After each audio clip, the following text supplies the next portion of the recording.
Yes, today we are going to discuss about how to measure the processing skills of the student. So, today's topic is measurement of process skills. Generally, we measure the processing skills of the students by using a given task. So, what are the tasks?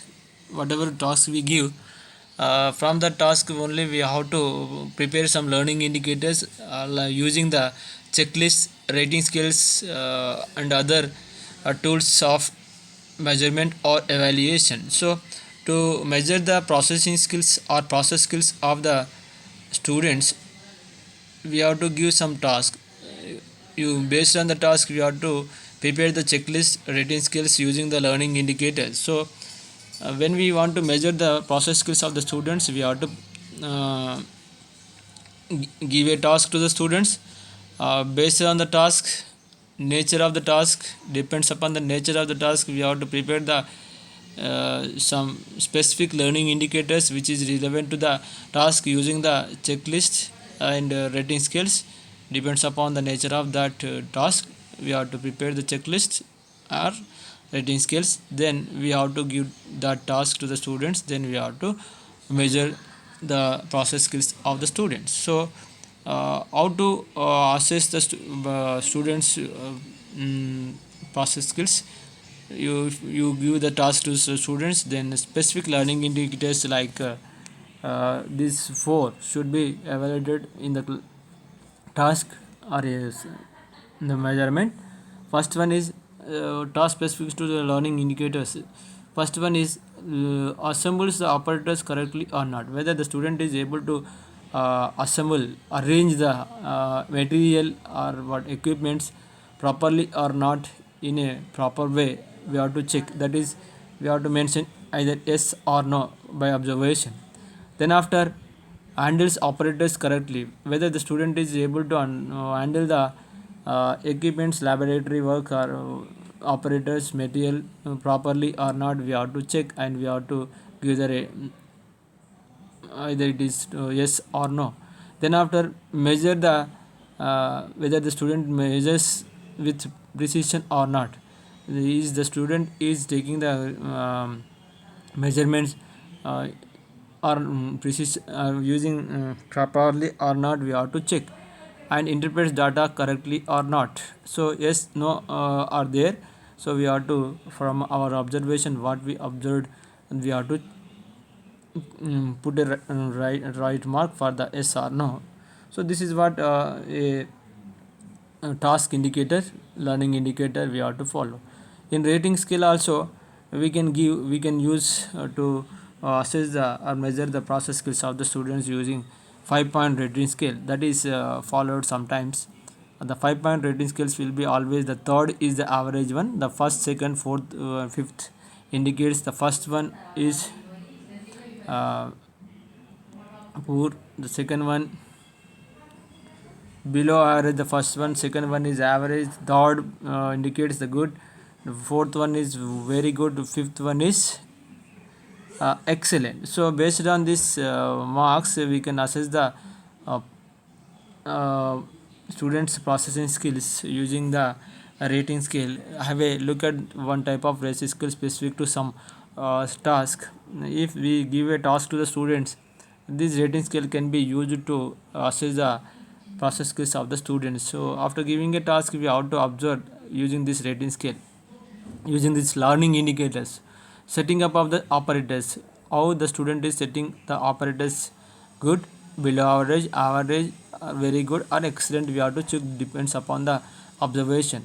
So observation, how the student is observing when they is taking the measurements and all these things we have to check and we have to give the grade.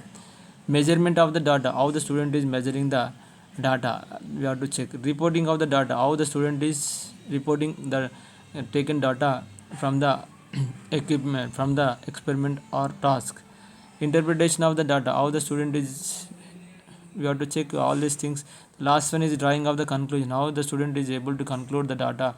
So good, excellent or very good, average or below average, that should be rated using the rating scales provided by the task, by using specific learning indicator with the specific task. So this is the procedure to measure the process skills of the student. So this depends mostly on the learning indicators. Preparation of learning indicators, the assessment depends upon the specific task and the specific learning indicators which is relevant to the task, we can say. With this, the topic measurement of process skills is completed, I can say. We shall we move to the next topic, measurement of attitudes. you know the next topic is a very small topic. We are discussing one by one now, all the very small topics. How to measure the students attitudes, so that is called measurement of attitudes is a topic. So how to measure the attitudes of the students, we will discuss in this topic. So generally a rating scale or practical uh, test can be used to measure the attitudes of the students. That is specific learning indicators not here. The some point indicators will be used for this purpose. Students performance will be assessed using some characteristics, using the point value scale, we can say. That is here we measure the students performance, not performance directly. We will see the students honesty, cooperation, objectivity for measurement of attitudes of the student. So when we are preparing the rating scale, we have to take these qualities, honesty, cooperation, objectivity, as the uh, rating components for the measurement of attitude. Then only we can, this measurement of attitudes can be used based on the point value, on point values we have to assess that one. So take an example, so of a student, how to measure the attitude of a student. So you can use this point value we said.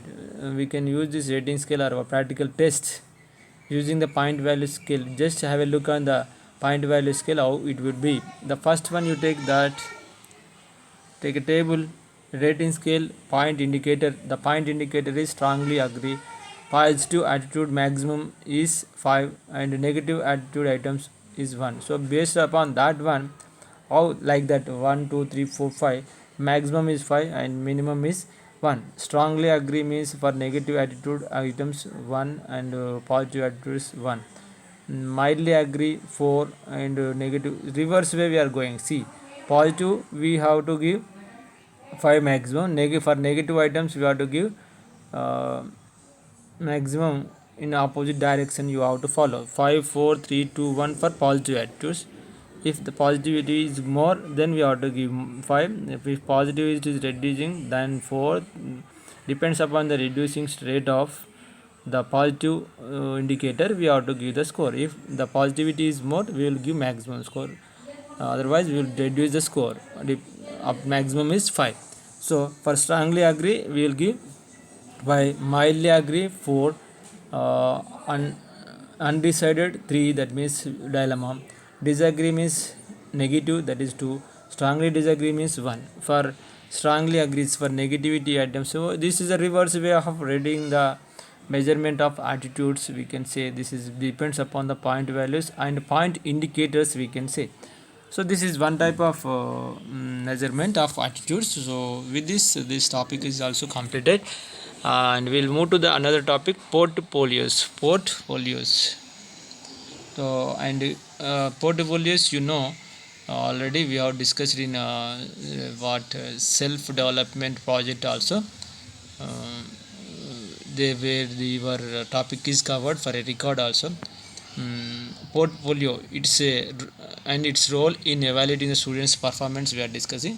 How the portfolios plays a role in evaluating the students performance, we are going to discuss. The portfolios is a way, it is the way of collecting, recording, monitoring and communicating about the learning evidences to the administrators and community, we can say. So getting the data, that is collecting the data, reporting, monitoring, recording and communicating is called a portfolio. So portfolio is nothing but a tool for collecting the data, recording the data, monitoring the data, and communicating about the learning events of the students to the administrators. Community means your parents, teachers, and everyone. So portfolio is a tool to collect, record, monitor, and communicate the data about the learner evidences to the administrators and community is called portfolio, we can say. So using this, so we can observe how the student is actively involved in this process. So it's the most important assessment tool, we can say. So portfolio helps to students how the students are involved in the process of learning evidences, learning experiences, all these things. So it is provides a mm, great opportunity to the students to assess themselves. So it helps the students to for their self assessment, we can say, and they can reflect on their work, and they can set the goals themselves of their learning in say. So the portfolios helps a lot to the students for self evaluation, self reflection, and to set the goals to reach their learning levels. So it's a good assessment tool for self evaluation, self assessment, self reflection, and self setting goals to their learning level, we can say. The portfolio should contain some material that should also helps the students enhancement of the eligibility. So the portfolio is mainly helpful to the students to enhance their learning abilities, processing skills, and so many things. They can have the discussions and so many. There we will discuss about the in the form of writing reports and all these things. So it should be. Uh, it should consist with the writing reports of the students performing experiences, conducting the discussions, giving presentation on a mathematics, designing posters. So many activities we can cover in this writing of portfolios. From that the students can also understand, and they can self evaluate, self assess themselves to reflect on themselves, and they can set the goals for their good learning levels. So this is about the portfolios, we can say. So this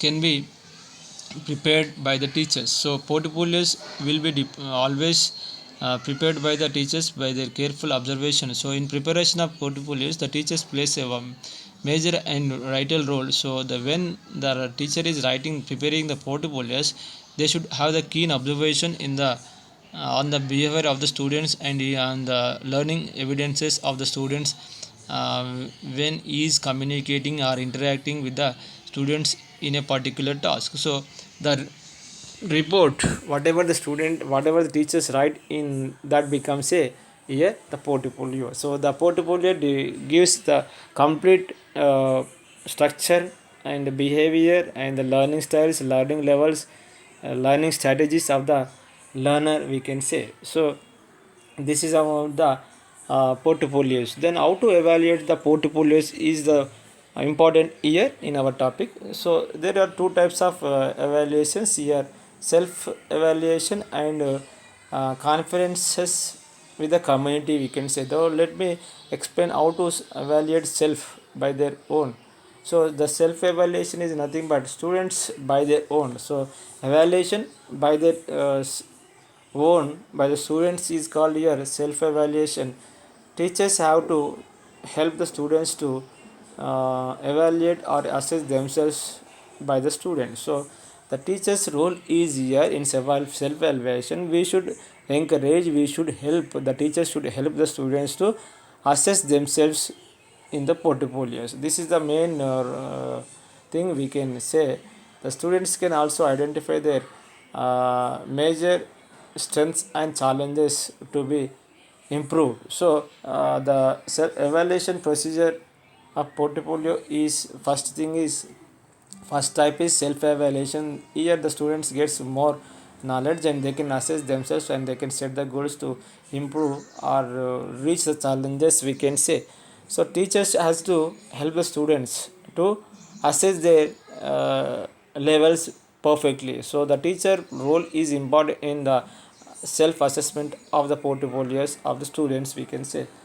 And one more thing we can say here, the second thing is the second procedure for the assessment of portfolios is conducting portfolios conferences with the students, parents, and community, we can say.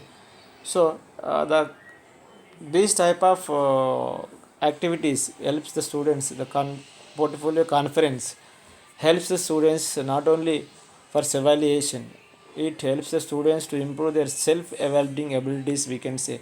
So generally they will evaluate themselves, and they can assess themselves, their abilities and interest and everything by using the self assessment. But the portfolio conference helps them to improve their self evaluation abilities, and for that the student has to prepare to present their abilities, skills, and everything in presence of the community. So for that, the students should get more time to prepare themselves to present the skills and abilities in front of the community. So for that, the conference, whatever portfolio conference we want to conduct, that should be planned and informed to the students, parents, and community in advance. Then only they can present properly, and we can assess properly. So the conference must be conducted in advance and informed in advance to the community, students, teachers, and everyone. So for that, the community should be invited, that should be informed in advance, otherwise the students cannot present properly. So the student gives a presentation in the conferences by using their to exhibit their abilities and strengths, whatever it may be. So in this way, this is a way, second way of assessment of student performance using the portfolio. So whatever we have learned from this means, the portfolio is a good tool to assess the student performance in in different areas of the abilities, we can say. With this, the topic assessment of portfolio, evaluation of portfolios also is also completed, we can say. Just we left with one more topic we will discuss in the next lecture, that is after the